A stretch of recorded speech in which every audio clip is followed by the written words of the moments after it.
Cześć! W tym odcinku przedstawię Wam mój sposób na bezglutenowy mini chlebek zrobiony z myślą o wielkanocnym koszyczku. Wszystkie składniki znajdą się w opisie filmu, a my bierzemy się do pracy. Do wyrastania chleba potrzebne będą podstawowe rzeczy, które każdy z nas w takiej lub innej formie posiada w domu.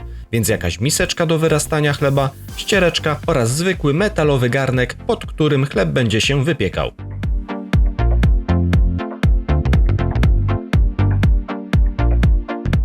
Samo ciasto wykonujemy z suszonych drożdży rozpuszczonych w wodzie z dodatkiem cukru.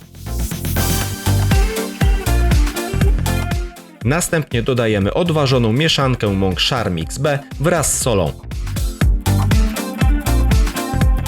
Mieszamy wszystko, by po wstępnym połączeniu składników zacząć je ugniatać ręcznie. Dodajemy również oliwę z oliwek do podkręcenia smaku i dalej ugniatamy ciasto. Im dłużej to robimy, tym przyjemniejsza będzie struktura chleba.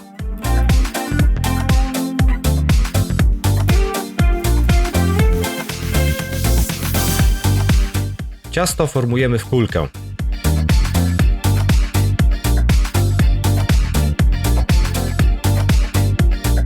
Obsypujemy blat roboczy makiem i obtaczamy nim górną część kulki ciasta.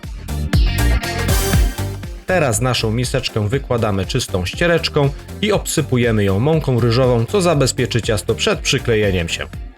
Ciasto ułożone makiem do dołu przykrywamy resztą materiału i odstawiamy ciasto do wyrośnięcia na kilka godzin w temperaturze pokojowej lub na noc do lodówki.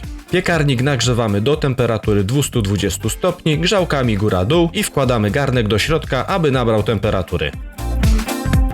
Przygotujmy sobie niewielki wycinek papieru do pieczenia, na którym ułożymy nasz chlebek. Ten podczas ostukiwania powinien wydawać z siebie pusty dźwięk.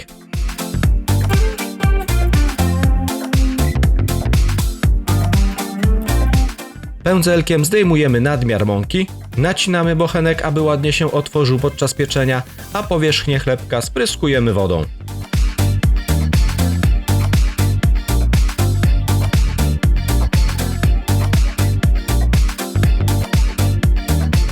Łopatką przenosimy całość do nagrzanego piekarnika i pieczemy pod przykryciem przez jakieś 20 minut, a potem odkrywamy wypiek na jakieś 15 minut i dopiekamy chleb do osiągnięcia brązowej skórki.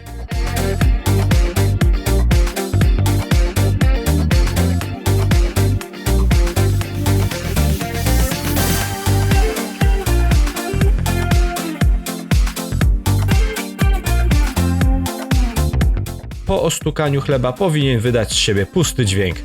Jeżeli Ci się podobało, to zostaw łapkę w górę, komentarz i zasubskrybuj. Zapraszam też do obejrzenia moich pozostałych przepisów. Dzięki za oglądanie.